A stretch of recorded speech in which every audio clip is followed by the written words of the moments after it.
And Mama Cita with the let's what's going on, people? Fame and Tam here from TiC.com. Welcome to episode 17 of the TiC XP podcast.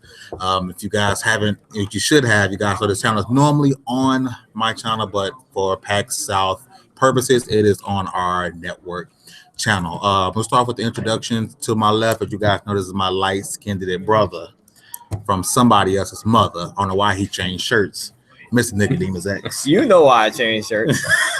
All this flack we've been getting all day for looking like the damn Doublemint twins out here. Brothers, we're happy and we're singing and we're colored. Give me a high five. All right, cut and print. Beautiful, guys. Yo, but yeah, it's Nicodemus. This is Nicodemus, the king of indies himself, and thanks again for joining us, everybody out there. We've been having a great time here at PAX. This has been a big day for us, so we got a lot to talk about. We're going to try to condense it as much as we can, but yeah, thanks for joining us. All right, and like last show, you guys, we're not actually playing on our phones during the show. I'm actually pulling up the chat so we can talk to you guys and get your feedback on your questions. But to my right, you guys met today. It's the second time on the XP podcast. We got Peter. Salutations. Glad to be here again. Like Nick said, we have a lot of cool stuff we experienced today and share those experiences. Did you think of a cool tagline yet? Oh, I got taglines. I just don't know how appropriate they are. Oh, okay. And to my far left, where for some reason I got a feeling this to y'all's right, but he's over here. We got someone, this is his first time on the XP podcast. We got Ryan. How's it going? All right, so we're gonna recap day 2. Today was a lot of fun. We had a lot of interviews set up. Yeah. If you guys on our website TiCGN.com, you guys will see beginning tonight or tomorrow, you guys will see a flood of new interviews coming, which a lot of them were absolutely amazing. But I want to get your overall, before we kind of pinpoint, what we experienced today. I want to get you guys overall synopsis of day 2. So Peter, what are your overall thoughts of PAX South 2017 day 2?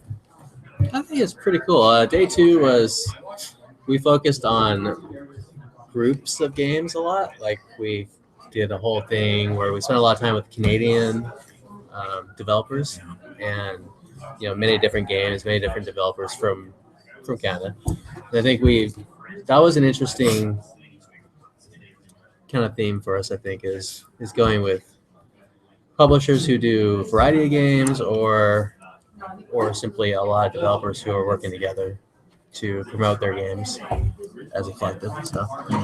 For me, that was interesting that would even be the case, that they would have areas where it was just Canadian gamers. Yes. And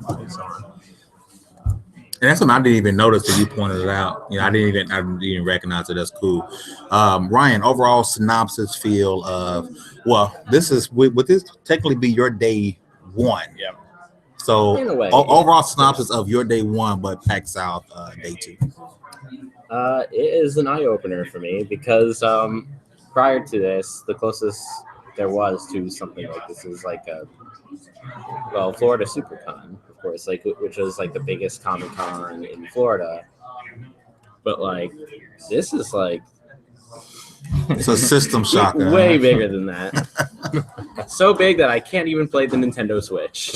Yeah, that's unfortunate. I mean, that line from the moment everything opens up, the line is wrapped around the building. Like the moment I saw there was like a line within a line, I'm just like, this ain't happening. Yeah, there were lines for the Switch to get into the line. Yep. Like you would line up, and then all right, this is the line for the line, which is a 3-hour wait. A line for Zelda and one for the Switch. Zelda was the longest line. 3-hour wait.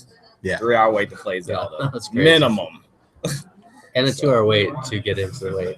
To get into the line to play Zelda. 2.5 hours to 3 hours. I mean, I guess it's to be expected. I mean, it is the hot thing. It's the biggest attraction. I mean, I know it's Nintendo and all, but wow.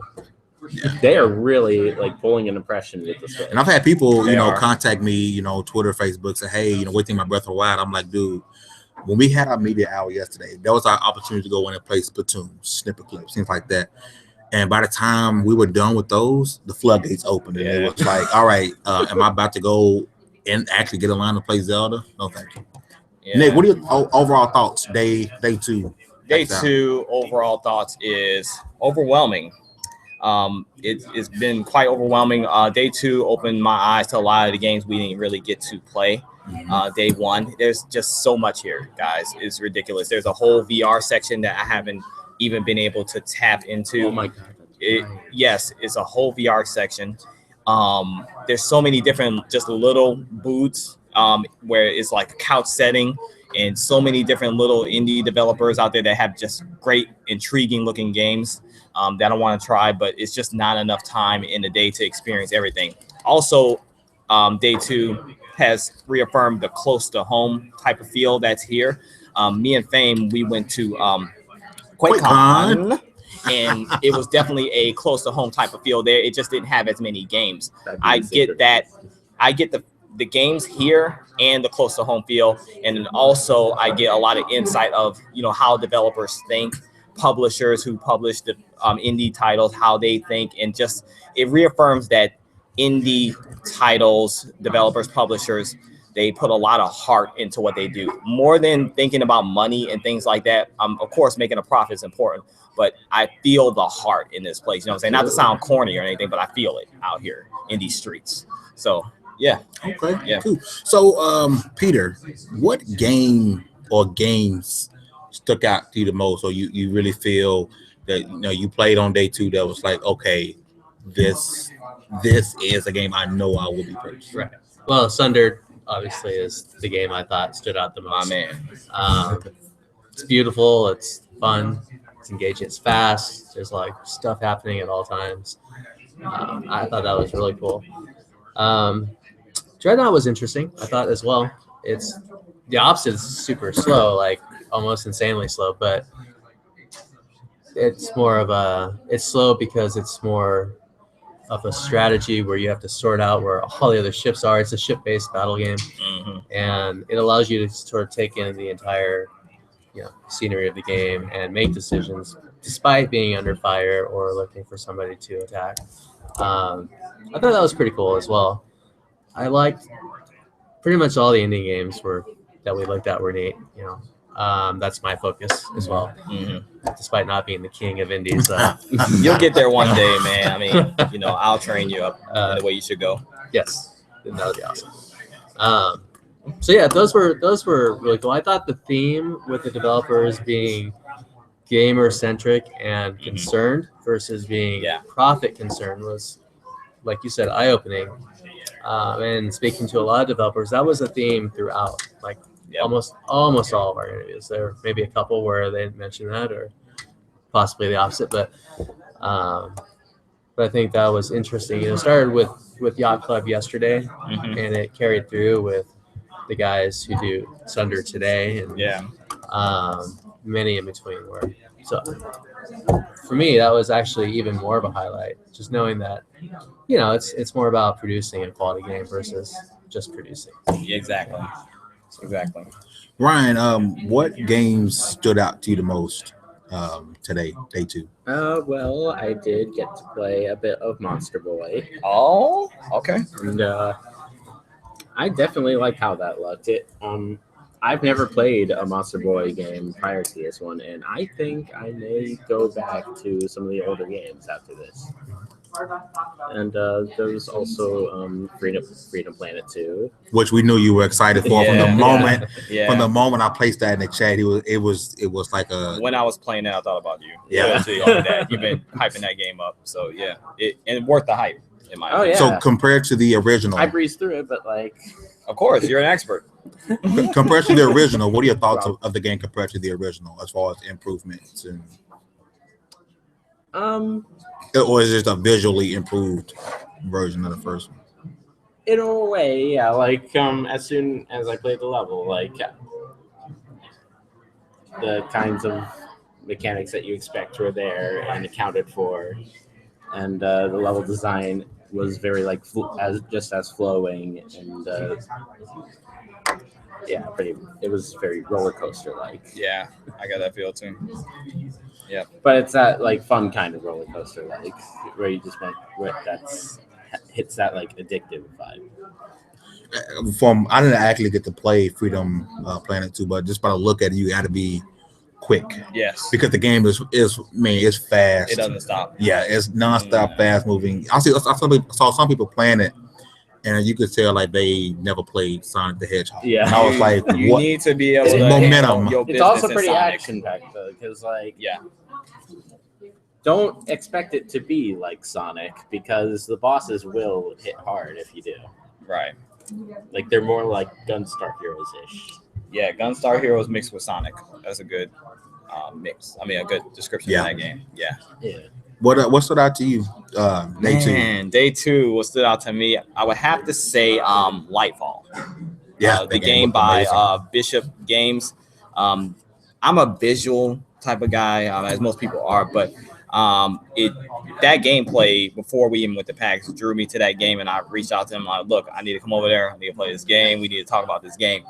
It's basically in black and white, but the background is full of color. And in this game, they said that anything that's beautiful will hurt you because it's reversed. Light is not good, and dark is. Yeah. Yes, in this game. So it's a platformer, really fast. Has some puzzles in there, but it's not like, from what I saw, really difficult, challenging type of puzzles. For those of you who don't like that stuff, you'll be like screaming for this type of game. But it wasn't really challenging, but it was still creative. And so it's got a story and everything like that. And so it's really right up my alley. And I really enjoyed that game. I was in there with the developer for about 30 minutes to an hour. Yeah. It was time for us to dip. And then after he be there forever, Nick was like, "Hey man, let's go get something to eat." I'm like, "We have another interview in an hour." Oh, but we could have had an hour and a half. The developer invited me to play the demo on his computer, and that was pretty much all of my duration there. See, the thing was with that, I kept asking him a lot of questions and kept pausing and stuff like that because I really wanted to know a lot about the game. But so when you got a game that will do that to you, you know you've got a hit. You got a gem on your hands, right? Very intriguing. You know, you don't have to force it. You don't have, it's not something that you have to force yourself to play or something like that. Like, it draws you in and you stay there and you don't want to leave. That's the type of game what was weird when you finally was done, you got to a point. I watched you play and you was playing and you were going. It was kind of slow. Yeah.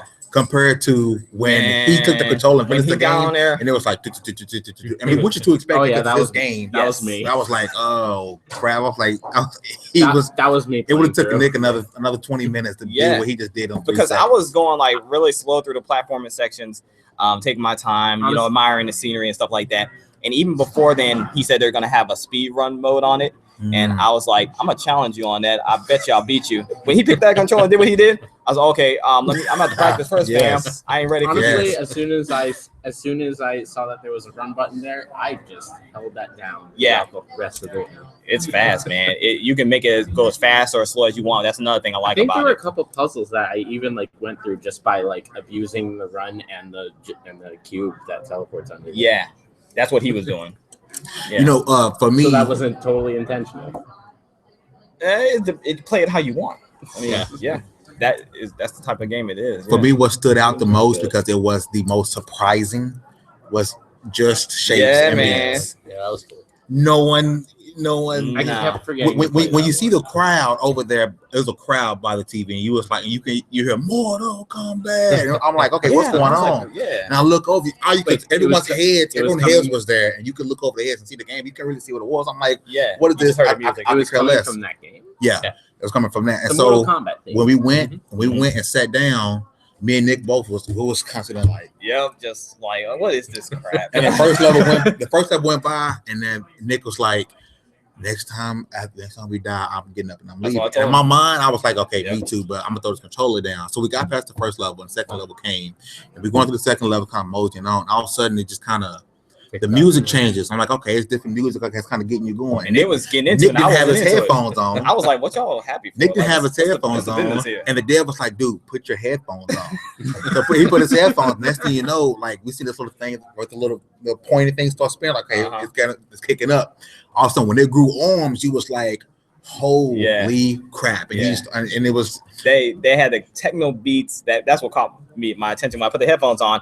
It kind of puts you in the game because music drives this game, right? Yes. So that's what got me into and it. it's challenging because we died I don't know how many times. Oh, and I was like, over, okay, let's run this back. We died again. Okay, let's run it. We never got past that phrase before the demo ended. But it was the biggest surprise for me on day 2 PAX, and it wasn't even close because we expected nothing from the game. Nope. When we first started playing the game, we all thought this is crap. Yep. And I can't wait. Trash. And I'm gonna figure out a way to walk away without making them feel bad that this game was trash. And it turns out this was the biggest surprise and one of the best experiences that I had at PAX, and it wasn't even. I agree. I won't say it wasn't even close, but it was the biggest surprise, and it wasn't even close. Yeah, the way it happened was random too. Yes, because he lost his list of interviewers he's supposed to be. So he comes to us, he sees our media badge, like, oh, are you guys my 3 o'clock? And was like, no. We can be. I said, I'm not 3 o'clock, but I can be if they don't show up. And so he's like, well, I'm gonna go see. He came back 5 minutes later. And I was playing Sundered, and Fang comes over there and like, look, Fang, we about to take these people's interview. We about to take their slot right quick. I was like, all right, let's go for it. Yeah, and Nick thought I was crazy. He was this was almost he was like, which one of you mofos set this up? And when we first started playing the game, because he was upset, and I was like, man, like, what is this? But when it was done, he was like, all right, you did good, fam. Yeah, I gave you your props. You did good, fam. You did. like that. And this is what we hear about Just Shapes and Beats. This is what he said. It's coming to PC for sure. They're a 5-man team. It's coming to PC for sure. And then he said it'll come to whichever. They eventually want to be multi-platform, but it won't be on. It'll be a console if Sony or Microsoft, whichever one throws them ducats first. No lie. He said whoever comes with the money first is who's getting it next. We'll get it next. Yep. Phil, quit playing with me, fam. Just Shapes and Beats. Get this game. I promise you. This is a type of game. On Switch in a few years. And it's online. He said it's an online game. So, it don't have to be 4-player co-op. You can be online. This is a game. I promise you, we would sit and play this game. This game is that much fun. And just looking at it, you're like, I mean, it's basically just shapes. Yeah, you're like one square and one's a triangle. You know, you're just shapes, and you're fighting other shapes, and lasers are coming at you, and it's all music driven. So the lasers, everything coming at you is driven by the beats, right? Yes, it's all in rhythm. Yes. Yeah. So I actually got the gist of that when I was looking at the screen a bit, like when the silhouettes of the lasers appeared for a brief moment before the lasers actually came. Yes. It got pretty intense, and because after a while, like you said, you can see where it's coming, but you move to a spot and it's already something else that's like the form of the spot you're moving around. And then one thing I liked about the game is, you can take some damage after a while, you're dead. And then because the game wants to go forward like a record play, like a track wants to go forward, so you're being left behind on the track until someone comes and just touches you and you brings you back to life, so you can save each other. There were points where we were all like being insta-killed. Bro. Bro. I need Microsoft. I mean, if Sony does it too, that's great, but I need Microsoft. We already know Sony's gonna be on top of stuff like that. Yeah. You know what I'm saying? So make this petition and then lose it like Rhyme. Oh, what was unfortunate? I'm just kidding. Do you remember the game? Do you remember the game? I'm just kidding. Do you remember the game? We were talking to the developer, and they were saying that they've reached out to was it Freedom Planet? They said they reached out to Microsoft, to Idea Xbox. They haven't gotten a reply. Freedom Planet. Yeah, Freedom Planet. That's another one. Microsoft needs to get on the ball. They are trying to reach out to you. It's coming out on Steam and PS4. They wanted on Xbox. Yeah. They've reached out to Microsoft. They've reached out to Microsoft, and Microsoft has yet to reply to them. But and the one of the producers openly says, I am a huge Xbox fan. Yeah. I own 2 Xbox because my friends look at me crazy. I own 2 Xbox. I love Xbox, and I can't get my game on the platform. Here's a running theme, because a lot of you guys, you're in the console war. Not knocking you guys for that, but you're in the console war. But when we're out here in these streets and these convention stuff, it's really not about that at all. But here's a running theme from the developers is that we heard this multiple times that it's so easy to get their games on PlayStation. It's so easy, like it was for Xbox last. One of them even brought up Xbox Live Arcade. Yes. They're like, back in the 360 days, it was so easy through that system. They were so inviting and everything like that. There was a lot and they said it's totally shifted. I mean, as you all can tell, it's totally shifted to the PS4. That's why PS4 has so many games on there. It's not because it has nothing to do with the console sales. Yeah, no, it's not. Exactly. It's because the devs can't get their games on Xbox. So for people, saying, "Oh, it's these people are being biased," they're putting a game on PS4 because the PS4 has as many sales. That's not the case. Yeah. They're trying. Yeah. Galaxy Trail, they're trying. They want that game on there, and Microsoft's not. I mean, if that was the case, they would never have put Wii U ports at all. Now, I will say this, though. There are occasions, it's not 100%, there are occasions where, as far as funding goes, they want they can't put it on all consoles or platforms, so they're going to put it on the one with the biggest install base. That is a thing, but majority from what we've seen out here, it seems to be they want it.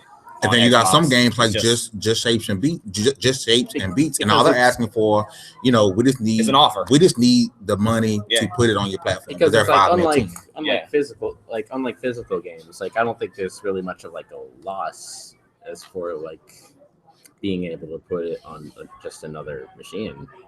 Like that would just be only more people that could play it. Exactly. It benefits you to put your game on another platform, and it was disheartening to hear multiple developers say pretty much the same thing about Xbox. Microsoft, y'all need to give your man Fame props because he's out here promoting this thing out here. Heavy. We didn't see too many Xboxes. That's the other thing. You want to speak on that? Yeah, I mean, we were finishing up playing Sundered, and I look over. I was like, "Nick, is that an Xbox?" He was like, "Yeah," and it was like, "I've seen a couple." I was like, "No." We seen Xbox controllers. Yeah, we saw a lot of 360 controllers, but there was a lot of Xbox One controllers. Let me tell you, not actual. It's all PC and PS4 out here in these. Which is the opposite of QuakeCon. QuakeCon it was all PC and Xbox. Yep. It was Xboxes everywhere. PCs everywhere. You couldn't buy a PS4. Yeah. Here's the complete opposite. It's all PS4, which kind of works out in our favor with just bringing a couple of hard drives. Oh for the share button. It's amazing how some of these devs they don't really know how they didn't know about PS4 works from a gamer perspective, like as far as being able to capture your gameplay and stuff. They had no idea how that worked or anything because me and Fame we're about to get in this gameplay. You know what I'm saying? So we jumped on there and we're like, okay, put the USB in, hit that share button, capture the gameplay, save it to the USB. They had no idea. The Sundered dev was looking like we were the first ones to do that. Yeah, they were like, whenever you went to the gallery, the only gameplay there was ours. Yeah. We didn't have to search through it. Yeah, and the dev was looking like, why was nobody else doing it? Everyone else is using that camera. Or doing a playthrough. It's like no one else thought to do this. Yeah, he didn't know how to do it actually because he mentioned that when he saw you doing it. Yeah, he didn't know how to do it. The Sundered development. There was a few like that. Promote that feature when the PS4 was coming? Yeah, I mean it's highly promoted, and us as gamers we know, but I think as far as developers, they don't really need to know. They get a set of things that. But don't you as a developer? Let's say I was a developer. Maybe I'm saying this because I am a gamer. If I was a developer, I'm gonna be a gamer too. I'm gonna get this console. I'm gonna know about. I want to know what it can do. Sure. Yeah. I don't know. A lot of them, I guess, don't go that deep into it. I mean, I guess if you're in the industry, you're not looking to share content to a YouTube channel like that. True. Yeah, they probably know of it, but just don't know how to do it. It's just no reason for them to know. You know what I'm saying? Yeah. I did notice a lot of the games had plans or were already invited to put their game on the Switch as well. Yes. Yes. For a lot of the Switch is out here. For those people who are concerned about games not coming on Switch, there are a lot of indie games that are coming to the Switch. Nintendo's opening themselves up to indies. Yes, that's good. I mean, they need to. Technically, they have been. Like, there were some I know of on the Wii, but the Wii U was definitely like where it was more like known that they would be doing. And there's some games that I think they're meant to be played on the Switch, like Monster Boy. Yeah, that looks like a Switch game. Another game that we all played. I'm not sure if you played around. Was Has Been Heroes. Mm-hmm. Oh yeah, that's Has Been Heroes coming to Switch as well, and they had their Switch had it playable. You Yeah. could play it on the Switch here. I don't know if you guys I heard there's a that line for that for too. it. I heard Yeah. Yacht For Club that, had man. it also playable on for Shovel Knight. They had a Switch playable. Yes, they had a Switch, and it was everything with the Switch. Everything with the came Switch has a today. line. It Everything. came with a line today. Yeah. So the Switch is out here, man. You know, I'm definitely, like I said, I'm not a day one adopter. I am. Too late. Yeah, I'm not a day one adopter still, but I'm impressed by the feedback, the faith that the devs have in the Switch and stuff like that. So hopefully, you know, it won't be a flop like the Wii and the Wii U. I mean, do you see those lines? Yeah, I don't know what was going on, fam, when the Wii and the Wii U came out here. I mean, you know what I'm saying? I don't know if there was lines. They for don't that. know how to describe the Wii U. Oh, The okay. Switch, you actually Switch? can. I give the Switch Well, I credit. think there's also is that it's desirable to be able to have it as a home console or portable, Mhm. depending on. Yes, exactly. So That- you get the best that of is both like worlds. the key feature. Yeah. And it was something else interesting. We talked to for the life of me. You know what? We live. Pull I up. don't care. I'll Pull out put it that out. business card. Uh, We got business cards like money. You heard me? True and Pixel. We went and talked to them about the game that they're developing or the game they're working on that's catered to women. Oh yeah. And I thought that was really interesting. Whenever we get Mama Sita, who is behind the camera, whenever we get Behind her, the scenes, if y'all asking for out we're there. actually getting ready to set up a interview with them, which will be headed. It'd be on Double X People to be headed by Mama Sita. It's a Dope. game. It's a graphic novel game that's catered to women. That's How what it's so? for. It's a tome, is what specifically. It's genre catered to is. women. You know, it's done by women. They were actually over there drawing, putting in stuff into the game while we were over there. Yeah, sitting. true. Hand drawn is I beautiful. thought that was pretty cool. And they was giving out free PS4 themes Yeah. over there. So that was definitely. I thought that was interesting. Holla at your boy fan. He got a million of them. I just thought that was a different direction of stuff out of everything we saw. That was something that was off the beaten path. Yeah, Sure. agreed. Definitely. Cool. See, cool. they love you women out there. You women gamers. I mean, it also has another demographic. Mama see you And give me they're that dirty pointing eye. Important Look to them here, as look well, here, but- dude. Look here, dude. And I know I got people are saying, "Well, Mama see that? You'll see her again one day, maybe, Yeah. maybe." Yeah. Foxy Brown over there. Let me tell you guys something. Mama Cedar got tired of y'all hitting on her. Okay, y'all. Somebody describe. Here, y'all need some water. Yeah, y'all thirsty. Y'all thirsty out there. Y'all need this Aquafina in your life because Mama C was described as a Reese's Pieces A cup. Reese's cup. We're Really, in the same really, fam. podcast right now. Really, fam. Y'all, They we got thirsty. you. Y'all They are thirsty. parched. Because you're not getting Ma, so you're gonna drink this water. You heard me? I thought we were talking about PAX. We are talking are. about. We Pat. talking about packs. Yeah, these are facts. No, those are alternative facts. Any more thoughts about day 2? Well, I thought it was cool that Kona, which is a walking simulator and a horror, Yeah, he got game, hands on with this. is actually definitely at the point where they're ready to release, and it'll be out Yes, soon, like March, I think you said, right? March. So that was cool. That's a game that I've been interested in for literally like 2 years, probably. That looks like a game because as I was playing it, I heard you were doing the interview. He was talking that they're not really holding your hand; they're giving you free to move around, and you're driving. And I heard him say that, talking about what the game was about, and he would say he gets to a car crash. Now I hear this, and the car crash happened. I'm still like, oh my god! Yeah. I still was drawn back by it, and I thought it was. And that's pretty much where it pretty much stopped. But it was cool. Yeah. Getting out the car, and I'm like, this thing is locked, and you have to really go back and backtrack. And this will happen to see the thing up there, going back, get things locked, cut, and everything. So definitely, you're right. Definitely looking. Anything else you got? Oh, I thought Battle Sloths was pretty cool. That was one that we checked out towards Battle the end. Sloths. That was Battle Sloths with Rooster Sauce, yes, Yeah. Rooster Teeth. I was like battle That sauce. was kind Yeah, of I know. What this man playing? sauces in there sometimes. And that was kind of cool. It was like Hotline Miami if instead of it being this broad, expensive story, you're just four-player PvP. So it was pretty. It was fast-paced, instant deaths, pretty much, and your whole goal is to acquire pizza. So Yeah. that's something gamers can appreciate, I think. Yeah. But wasn't there Pizza Titan for that? Well, that was a different game, but You I didn't played check Pizza that one Titan? out. Actually, I didn't. I need to check that out. I saw that. That one was interesting. that one was made by the same people who did Starwall. I did not have a chance to check that out today Yeah. personally either, Yeah.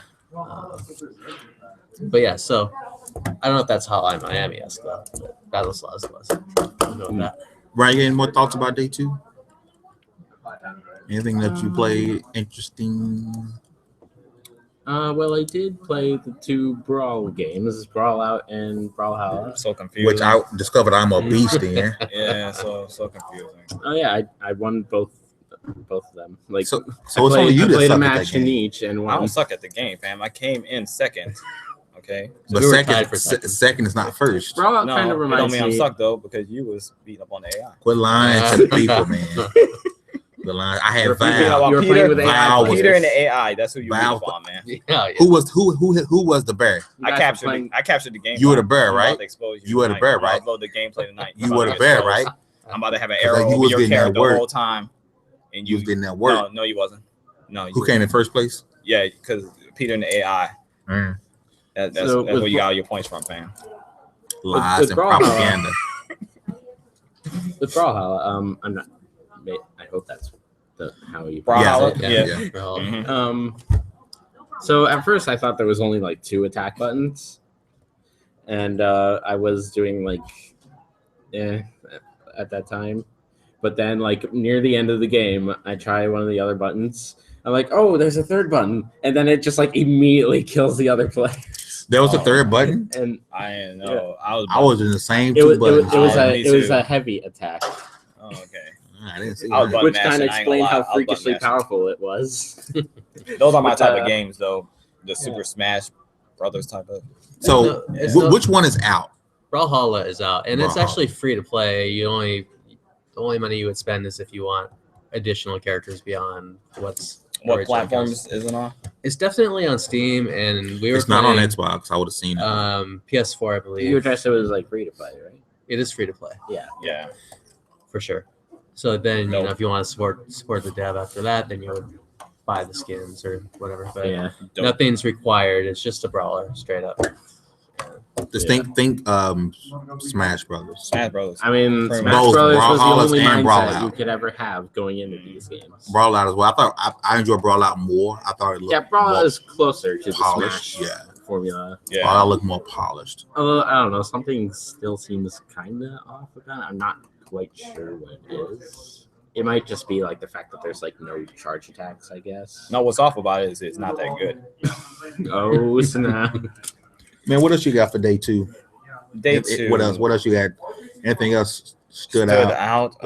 Anything else you want to touch on? Sundered was another one that stood out to me from Thunder Lotus Games. That definitely got a good relationship with them. We played Jotun and reviewed it on the site. A couple articles and impressions on Sundered that I've done myself on the site, and that was one I was really excited to get my hands on. Once I got my hands on it, the controls were really, really tight. You played it as well. Yes. So you can disagree if I'm saying anything out there, that's not true.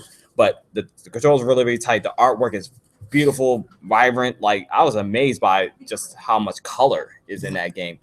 It's not easy. Nope. I died a couple of times. You kept getting swarmed with a bunch of enemies, and it's apparent that there's an RPG system in the game, so you got to upgrade your character because I was pretty weak. But that's another one that I was really excited Quick for. about Sundered. You don't get to, because I didn't see the tree until I died. I wanted to have right every Yeah, time you die, you get That's to when it go to happened the. for me as Yeah, well. That's when you happened get to go the and tree upgrade. to upgrade everything. Okay. Yeah, and when I got there, I upgraded 2 things, and then I went back down to fight the And then swarm. you gave him that work. And I gave him that work. Yeah. Yes. Same thing happened here. Yes. Same thing So happened here. that was another one pretty interesting that stood out to me. Other than, really all the games that I played, well, not all, but most of them I played were pretty good and impressed me, So I'm just excited that day 2 is over. Because we did a lot of interviews. You guys, like Fame said, you're going to see a lot of content coming. My man Fame is going to take care of the editing and stuff like that, get this stuff out here to you guys. So we've been putting on a lot of work. So tomorrow, we have maybe 1 or 2 things here and there, but mostly we're going to get out here and really play all the games we haven't. I want to touch the VR experiences and just a lot of these little indie titles that we haven't gotten a chance to try. I am not standing in Switch lines. The Switch can miss me with all that. Switch is cool, but I'm not standing no 2-3 hour line for no Switch, so they can miss me with that. But yeah, day 2. So before we wrap, think about day 1, day 2. What's the one game or experience that, okay, if you would tell somebody, hey, come to PAX for this. A game or experience. Okay. Peter, if you can think of one, come to PAX South for. For me, it was Monster Boy and Rhyme, actually. I think both of those were worthy of a visit. Rhyme. And should have came on media hour, bro, because that line is ridiculous. They definitely spoke to my preferences in gaming. So, and I think also, and it's the theme again, is the developers were very humble. You got to speak to the owner of the company if you want, and he just wanted to know how you felt about the game, and what improvements could be made and that. So those were the two games that stood out the most for me. As I look through my notes here, because I have a terrible memory. This man's got a whole notebook of notes, man. Shout out to Peter. He's been keeping us on task. Very orderly guy. I really like. This man's got the Bible over here. These are the transcripts. Yeah, I like chatting with Yacht Club. That was very cool as well.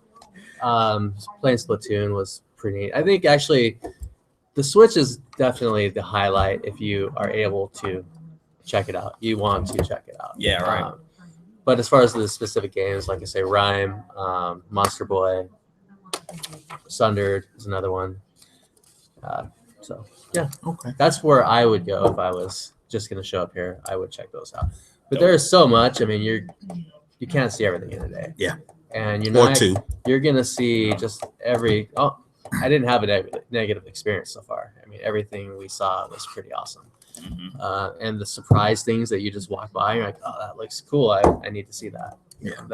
That's happening. You keep a middle notes. I know to come back this way. Right. Ryan, if you can pick that one game or experience, like come to PAX Out 2017 for, if you was telling somebody, and what would be the first thing that comes to you? This is a bit more of like a general thing, not at all. Developers. Because you never know just what they will bring to the table and what they would and what inspires them to even deliver that sort of content. Mm-hmm. Okay. Dope. Nick, come to PAX South for the cosplays. Yeah. Awesome. Man, look. Yes. Look.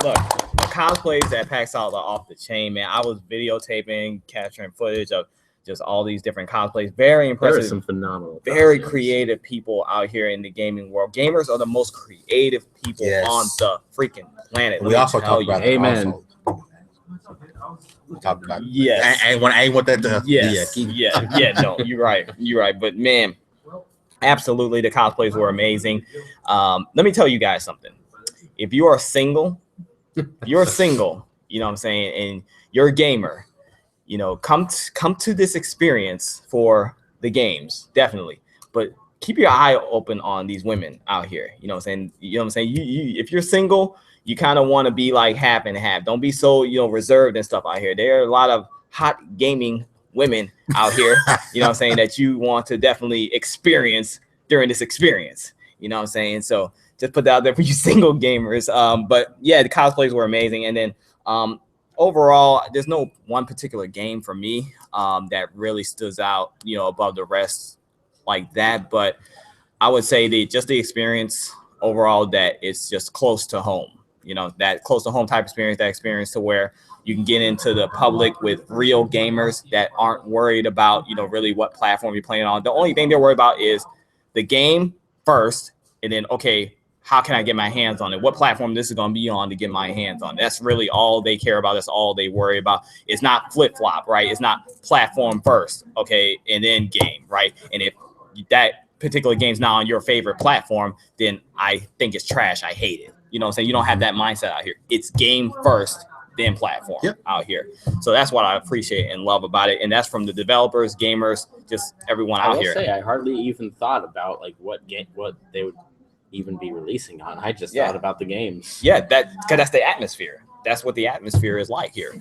Exactly. So the atmosphere, when the atmosphere like that, us being human beings, your mind kind of changes according to the atmosphere. You know what I'm saying? That's just life.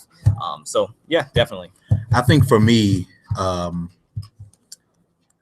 come to PAX South for, or if I got to talk to you about something in PAX South, I think you would be attracted to, and we talked about it earlier, is just sounds and shapes, because I feel that game embodies PAX. Small, any developer team, 5-man team. Yeah. You that's something you will go by, you walk past like, oh, that's I'm out. That's trash. And it punches you right in the mouth. This is great. This is, and I think that embodies PAX South. Small, indie, great game. Definitely. I think just sound and shapes. If you would have told me, hey, fan, come check out this game. It's about these little shapes, and then you moving around, and it's music involved. I'm like, I don't care about no little shape. Right. I don't care. That's something that you would need to experience, and you're like, oh my God, this is amazing. I think that's what embodies PAX South. You go and you hands-on and you try for yourself, and you realize there's some great games out here. And if you're one of those people who only focus on AAA titles, I only play big titles. I care about Gears of War, Uncharted, Call of Duty. You're alienating an entire part of gaming, which, believe it or not, is the best part of gaming. It is. Just sounds and shapes. It to me embodies PAX South, and it was an incredible experience and incredible game. And I will be talking about this game. I think the mindset for indies today is probably what developer AAA's mindsets had during probably back when technology was more primitive. When they were starting out, getting going. Yeah. Right. Because it's more about how can you make the best of it. I mean, I did notice. I don't know if you guys seen a trend. Some of the bigger, prettier looking games where the lines of crowd was surrounded with a younger crowd. Some of the older looking, maybe 8-bit or smaller indie games, that's where the older crowd was. That. Yeah. Okay. Mama see the notice. That's where the older crowd was, because the older crowd appreciates these type of games, because these are the type of games, the smaller games, and these type of games that we grew up playing, So if it's 8-bit, we're not turned off by 8-bit game.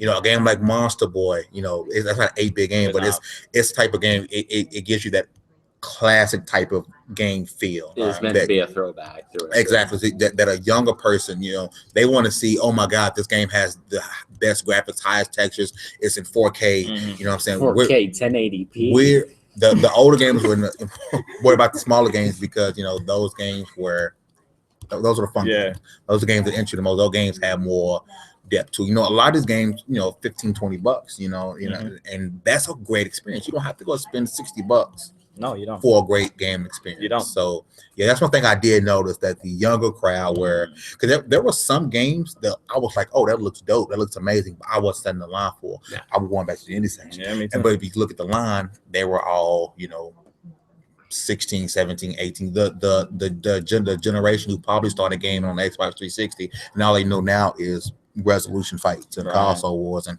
this game is good because it looks good.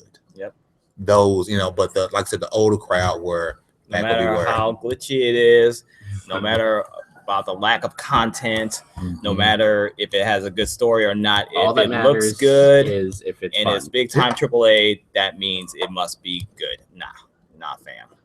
That does not make a good game. No. Somebody said, one of the developers said that a good game is one where when you die, it's because you actually messed up and not because the game was unfair. I heard that. I heard that a few times. And I think that's kind of what you're talking about with a lot of the definitely glitched out but pretty games. They're not really fair either. A lot of times you just die. Whatever. No, it's not fun. Dope. Awesome. No. Day 2 was fun. Day 2 was absolutely fun. Tiring. Unfortunately, I don't know how much of day 3 I will be a part of, because I know some people have flights tomorrow, and we have like a 4-hour. I've got a flight tomorrow. 4-hour drive. So we'll probably be up here first thing in the morning and try to get in. We do have some interviews set up tomorrow in the morning, so we'll probably get those done, and then we'll be headed back. Headed back home. We got up north. I know me and Nick both have a 4-hour drive, and you guys are catching flights. Mama's here catching a flight. But like I said, we do have a bunch of interviews that are coming down the pike on TiCGN.com.